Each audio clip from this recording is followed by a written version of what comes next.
تو میں نے یہ سوچا کہ میں آج الگ الگ ٹاپک سے 2-3 چیزیں بتاؤں جو ضرورت ہے،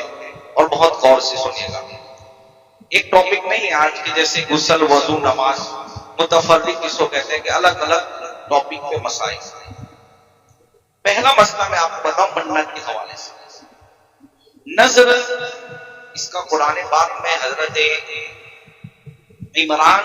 جو تھے ان کے حوالے سے آیا کہ ان کے گھر میں سے کسی نے منت مانگی، حضرت مریم۔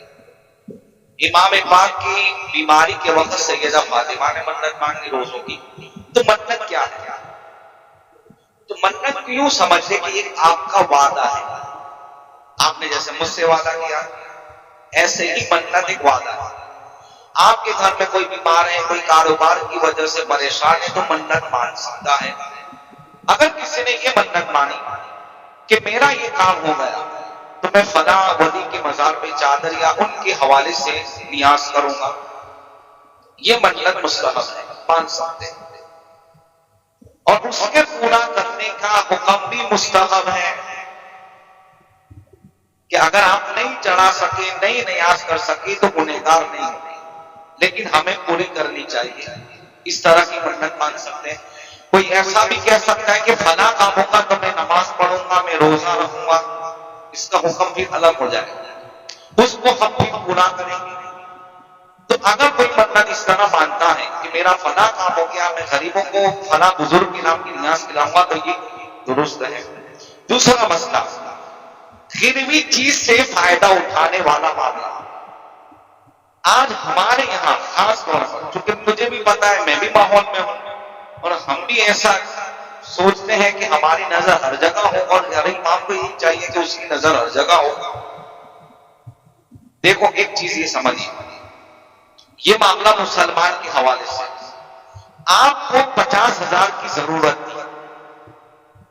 آپ نے کسی سے قرضہ لیا، تو قرضہ لینا بھی جائز ہے، قرضہ دینے والا بھی فضیلت پاتا ہے، اس طور پر کہ مدت ختم ہونے کے بعد اگر آپ نے کسی کے پاس سے 50,000 روپے لیا اور کہا کہ آنے والی مہینے کی 10 تاریخ کو لوٹا لوں گا، اور وہ بندہ 10 تاریخ کو نہیں لوٹا سکا، تو اس کی فضیلت یہ ہے کہ ہر روز 10 تاریخ کے بعد اس کو 50,000 صدقے کا ثواب ملے گا۔ یہ بہت بڑی فضیلت ہے، اس لیے قرضہ دینے والا چونکہ دل میں بڑھتا لگ کے پیسہ دے گا، ہاں پیسہ کوئی چھوڑنا تھوڑی مانگتا ہے، تو اس کی فضیلت بھی اتنی بڑی ہے۔ آپ نے کسی سے 50,000 قرضہ لیا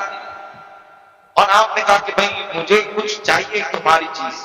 کہ بھائی تم مجھے لوٹائے گا کہ نہیں، یوں سمجھتے کہ ہم کہتے ہیں گری بھی چیز نہیں ہے، آپ نے موبائل دے دیا۔ اب یہ موبائل اس کا استعمال آپ نہیں کر سکتے،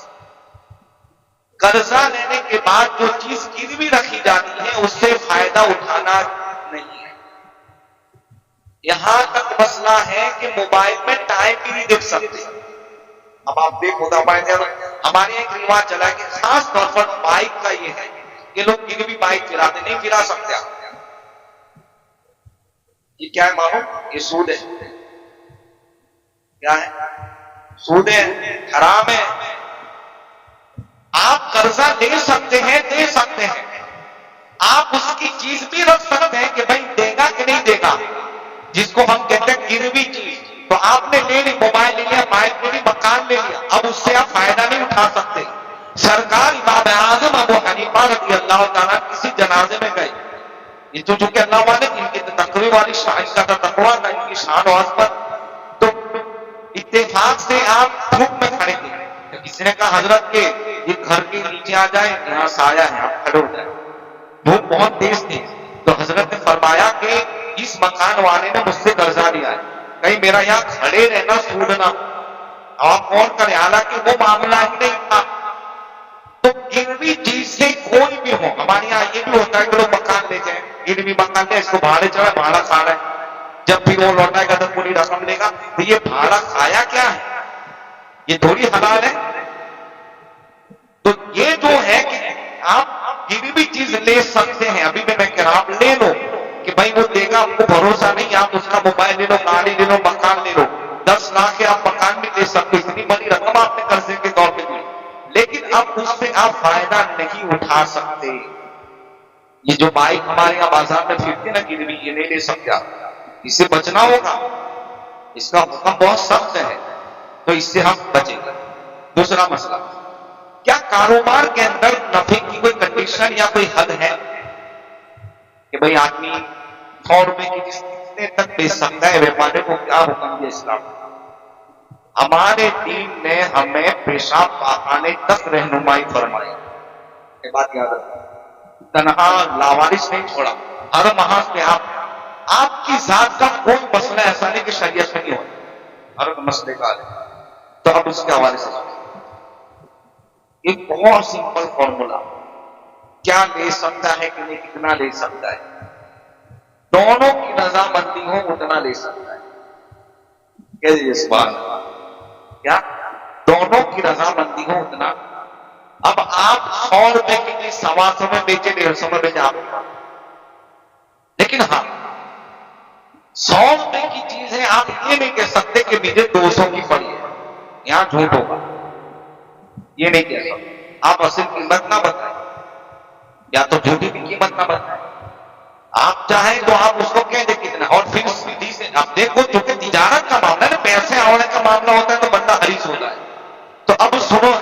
سرکار نے فرمایا کہ قیامت کے دن نیک تاجر، ایماندار تاجر تجارت میں سما گیا، ہر چیز کی آپ کوئی بھی تاجر ہو، تاجر مطلب ایسا نہیں کہ بہت بڑا ویپاری بن گیا ہو، کوئی بھی کسی بھی چیز کی کوئی چھوٹی سی چھوٹی چیز بھی آپ بیچتے ہیں، تو سرکار فرماتے اگر تجارت ایمانداری سے کرے گا تو قیامت کے دن نبیوں اور شہداء اور صدیقین کے ساتھ اٹھایا جائے گا،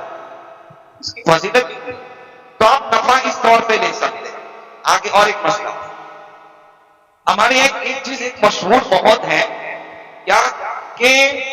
کیا کسی نے میت کو غسل دیا، جو ہوتا ہے کہ بھئی غسل میں ہیلپ کیا، میت کو غسل دیا تو اس پہ غسل فرض ہوتا ہے، تو یاد رکھیں اس پہ غسل فرض ہوتا نہیں، اگر وہ کراہت محسوس کرتا ہے تو آپ اپنا کپڑا لباس وغیرہ بدلے نہا لیں، لیکن اس سے غسل فرض ہوتا نہیں، جلدی۔ اور ایک مسئلہ، آپ غسل کر رہے تھے، میں نے کہا اگر متفرق یعنی الگ الگ ٹاپک میں بتاؤ، آپ غسل کر رہے تھے، کوئی حصہ آپ کا دھونے سے رہ گیا، آپ کپڑے وپڑے پہنے باہر گھومنے کے، پھر یاد ہے کہ میرا فلاں حصہ رہ گیا دھونے سے، تو اب کیا کریں، ڈبل غسل کریں، یہ بہت اہم مسئلہ ہے کہ پھر وہیں سے، تو شریعت نے اتنی آسانی دے دی کہ آپ کا مان لو خالی سمجھانے کے لیے کہ آپ کی کوہنی رہ گئی، آپ کی کوہنی رہ گئی، اتنا حصہ رہ گیا غسل میں دھونے سے، آپ کو گھنٹے بعد 2 دن بعد نہیں آنا ہے، خالی کوہنی دھو لیں ہو جائے غسل کی نہیں، یہ مسئلہ اب کتنے لوگ ان کو مسئلہ نہیں خبر، اللہ ماشاءاللہ جو یہاں پہلے سے بیٹھے انہیں پتا ہوگا۔ ایک آخری مسئلہ، فجر کی سنت کا مسئلہ، فجر کی سنت کی طاقت پر بہت ہے، موقعہ ہی ہے، لیکن یہ ہے کہ اگر جماعت بھی کھڑی ہو تو سنت پڑے، یہ ہے کہ جماعت ختم ہو جائے گی، امام سلام پھیر دے گا تو اب فرض میں شریک ہوں گی، لیکن جب تک سلام امام نہیں پھیرتا آپ اس وقت تک سنت فجر ہی پڑھیں گے، الگ ہو کر، پہلی صف میں نہیں، ہمارے یہاں یہ بھی پہلی صف میں نہیں کھڑے ہونا ہے، آخر کونے میں کھڑے ہو کے نماز پڑھیں، یہی ہے۔ اور اگر جماعت جانے کا ڈر ہے تو جماعت میں شامل ہو جائیں، اور اگر کسی کی فجر ہی چلی گئی اور وہ قضا کر رہا ہے تو زوال سے پہلے جب پڑھے گا تو سنت موقعہ بھی پڑھے گا، فجر 4 رکعت پڑھے گا، زوال کے بعد فجر کی نماز پڑھے گا تو خالی 2 رکعت ہی نماز پڑھے گا، وہ ہے فرض۔ انشاءاللہ مزید آئندہ جمعہ کو اب تفصیل سماعت کرتے ہیں۔